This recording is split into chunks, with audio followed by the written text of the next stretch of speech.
এই ভিডিঅ'টোত বিদ্যুৎ চেপ্টাৰৰ উদাহৰণ 12.5টো আমি সমাধান কৰিম। 12.5টো তোমালোক চাবা এতিয়া 20 ডিগ্ৰী সেলসিয়াছ উষ্ণতাত 1 মিটাৰ দৈৰ্ঘ্যৰ ধাতুৰ তাৰ এডালৰ ৰোধ 26 ওহম।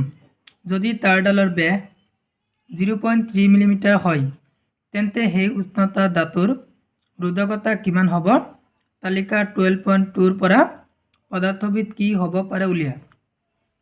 এটো তোমালোকৰ অংক কৰিব লাগে, মই তোমালোকক ডিটেইলছত বুজাই দিম এটা এটা কৈ চাবা। সো ফাৰ্স্টত কি তথ্য দিয়া আছে সেই তথ্যখিনি তোমালোক পাতি ল'বা। ইয়াত চোৱা 1 মিটাৰ দৈৰ্ঘ্য কি আকাৰ হৈছে এল, এলৰ ভ্যালু কিমান আছে 1 মিটাৰ। ৰোধক কি আকাৰ হৈছে r ইকুয়াল 26 ওহম। ব্যাস কি আকাৰ হৈছে d ইকুয়াল কিমান 0.3 মিলিমিটাৰ। এটো এতিয়া ব্যাসৰ পৰা আমি কি ওলাম ব্যাসাৰ্ধ। যদি ব্যাস তোমাৰ যিমান থাকিব তাৰ আধা হ'ব ব্যাসাৰ্ধ।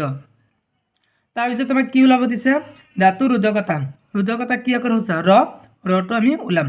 তাৰ পিছত কিতাপত তালিকা 12.2 আছে এটা, সেই 12.2 ৰ পৰা পদাৰ্থবিদ কি হ'ব মানে আমি ৰোধকতাৰ ভ্যালুটো যেটো পাম সেইটো ভ্যালু হিচাপত তালিকা 12.2 ৰ পৰা এইটো পদাৰ্থ এটা পাম, সেই ভ্যালুৰ লগত এইটো পদাৰ্থৰ লগত মিলিব। ৰবা 1 মিনিট মই তোমালোকক দেখাই দিছো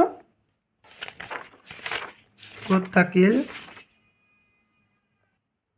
এইটো হল তালিকা 12.2। আমি যেটো ধৰা হল এইটো आंसर পালো, ধৰা হল 10.0 ইনটু 10 ইনভাৰ্স 8 এইটো ভ্যালু পালো। এই ভ্যালুটো কাৰ পদাৰ্থবিদৰ নাম কি লু, সেই পদাৰ্থটো হ'ব আমাৰ লু। এনেকৈ আমি কিবা এটা মানে ভ্যালু পাম মান পাম, সেই ভ্যালুটো কাৰ মানে ইয়াত চোৱা ৰোধকতা আছে, ৰোধকতা ধৰা হল এইটো আমি উত্তৰটো এইটো পাম, এই ৰোধকতা এইটো পাম, এইটো ভ্যালু পাম। এই ভ্যালুটো কোনটো পদাৰ্থৰ ৰূপৰ এইটো হ'ব, তুমি ৰূপটো লিখি দিব লাগিব হেহত। সো আমি কেনেকৈ কৰিলো উত্তৰটো চাই লওঁ। উদাহৰণ 12.5 গিভেন মানে দিয়া আছে, কি দিয়া আছিল চাই লওঁ। চোৱা 1 মিটাৰ দৈৰ্ঘ্য কি আকাৰ হৈছে এল ইকুয়াল 1 মিটাৰ। ৰোধক কি আকাৰ হৈছে r ইকুয়াল কিমান আছিল 26 ওহম। ব্যাস কি আকাৰ হৈছে d ইকুয়াল কিমান হ'ব 0.3 মিলিমিটাৰ, d ইকুয়াল 0.3 মিলিমিটাৰ। এতিয়া চোৱা ইয়াত যেহেতু মিলিমিটাৰ আছে ন, মিলিমিটাৰৰ পৰা আমি কিহত ল'ম মিটাৰত ল'ম। এতিয়া মিলিমিটাৰৰ পৰা মিটাৰত ল'বলৈ হ'লে কি কৰিব লাগে তোমালোকক মই বুজাই দিছো দেই, একদম লাহে লাহে অঙ্কটো কৰিম আমি। চোৱা 0.3 মিলিমিটাৰ। এতিয়া চোৱা মিলিমিটাৰৰ পৰা মিটাৰত ল'ব হ'লে তুমি 1000 দি হৰণ কৰিব লাগিব। চোৱা 0.3 মই কি কৰিলো 1000 দি হৰণ কৰিলো মিটাৰত আনিলো হল।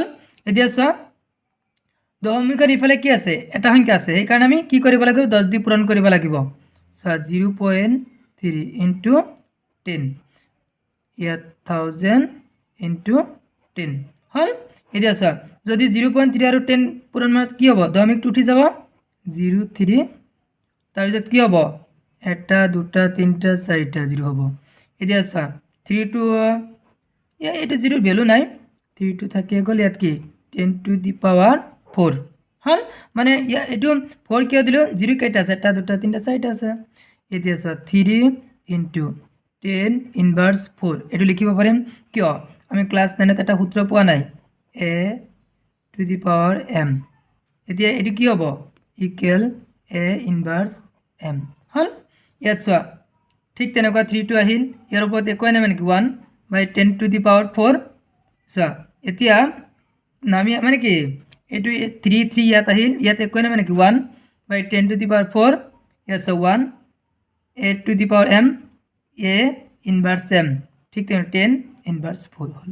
এইটো আমি ডাইৰেক্ট ইয়াত পাতি দিলো 3 ইনটু 10 ইনভাৰ্স 4 মিটাৰ। তাৰ পিছত কি ওলাব দিছিল চোৱা ৰোধকতা কি আকাৰ হৈছে ৰ ইকুয়াল হোৱাট ওলাব লাগে। তাৰ পিছত আমি যিখিনি কৰিলো সেইখিনি নিজে এতিয়া কৰিব লাগিব, কোৱেশ্চনত যিখিনি দিয়া আছিল সেইখিনি আমি পাতি ললো। উই নো দ্যাট আমি জানো যে আমাৰ সূত্ৰটো কি আছিল r equal l by a। এতিয়া যেহেতু ৰৰ ভ্যালু ওলাব লাগে ৰ equal r a divided by l। ৰ ইকুয়াল r এ মানে কি এ মানে হল तारर माने कि आमी जितु आमार तार दिया আছে न तारडाल ইয়াত চোৱা কৈছে যে तार एडालर हाँ तारটো আমি কিহৰ বৃত্তৰ নিচিনা কৰিব পাৰিম সেইকাৰণে বৃত্তৰ প্ৰস্থচ্ছেদৰ কালি বুজাব এটোৱে হল এ মানে কি তোমাৰ কি বুজাইছে বাৰে বাৰে কৈছো মই तारर प्रस्थच्छेदर काली बुझाइছে এতিয়া तारটো আমি কিহৰ নিচিনা কৰিব পাৰিম বৃত্ত এতিয়া বৃত্তৰ প্ৰস্থচ্ছেদৰ কালি সূত্ৰ কি পাইৰ স্কয়াৰ এল এল এতিয়া চোৱা r2 থাকি গল পাই d মানে কি ব্যাসাৰ্ধ এতিয়া ইয়াত r স্কয়াৰ সদে ব্যাসাৰ্ধ ইয়াত আমি ব্যাসাৰ্ধ ইয়াত চোৱা মই তোমালোকক ই d ব্যাস পাইছো এতিয়া ব্যাসৰ পৰা আমি ব্যাসাৰ্ধ ওলাব লাগিব না নাই এতিয়া চোৱা ইয়াত কি মই যদি মই আকৌ কৈছো দে চোৱা 1 মিনিট যদি তুমি ডিৰ ভ্যালু পোৱা 8 আৰৰ ভ্যালু কিমান হ'ব 4 ইয়াৰ আধা সেই কাৰণে মই ইয়াত চোৱা r স্কয়াৰ হয় d/2 স্কয়াৰ স্কয়াৰ হল এতিয়া চোৱা আৰৰ ভ্যালু কিমান পাইছো আমি আৰৰ ভ্যালু 26 ইয়াত চোৱা 26 পাইৰ ভ্যালু কিমান পাইৰ ভ্যালু আমি আগতে গম পাব লাগিব 7/22 ডিৰ ভ্যালু কিমান 3 * 10 inverse 4 metre so 3 * 10 inverse 4 2 whole square l এর ভ্যালু কিমান পাইছিল আমি 1 ইয়াত 1 লিখিছো হল so 26 এতিয়া 7 কি হৈছে 22 লগত হৰণ তলত আহিলে পূৰণ হ'ব এই কাৰণে পূৰণ দিছো এই 1 * 7 তাৰ পিছত so এটো 3 এতিয়া 3 কি স্কয়াৰ কৰিলে কিমান হ'ব মানে 3 3 গুণ 9 পূৰণ 10 থাকিয়ে গল ইনভার্স 4 2 গুণ 8 या स 2 की स्क्वायर কইলে কিমান হবে 4 এতিয়া 4 টু এই 3 * 10 ইনভার্স 4 লগত কি হইছে হরণ তলত আহিলে কি হবে পূরণ এখানে পূরণ 4 র ইকুয়াল 26 22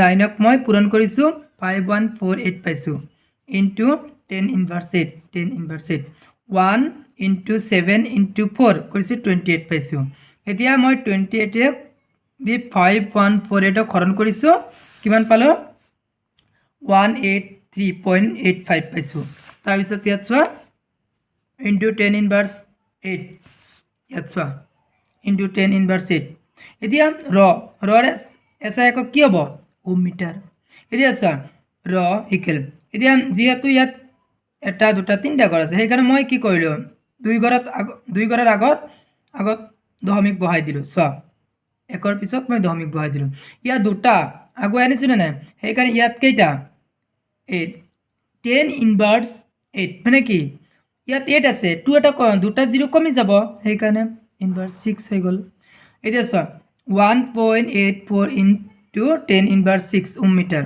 ইয়াত চোৱা তালিকা 12.42 কাৰ লগত মিলিছে চোৱা 12.42 চোৱা তালিকা 12.42 এটো চোৱা 1.84 * 10 ইনভাৰ্স 6 এটো কি আছিল আমাৰ চোৱা ম্যাঙ্গানিজ লিখি দিছো ধাতুটো ৰোধকতা হ'ব 1.84 * 10 ইনভাৰ্স 6 ওম মিটাৰ আৰু পদাৰ্থ বিধ হ'ব ম্যাঙ্গানিজ হৈ গল তোমালোক চোৱা একদম লাহে লাহে চাই লোৱা আৰু তোমালোকৰ ভিডিওটো পজ কৰি লিখি লোৱা যদি বুজি নোপোৱা মোক কমেন্ট কৰি জনাবা মই তোমালোকক আকৌ বুজাই দিবলৈ চেষ্টা কৰিম thank you watching the video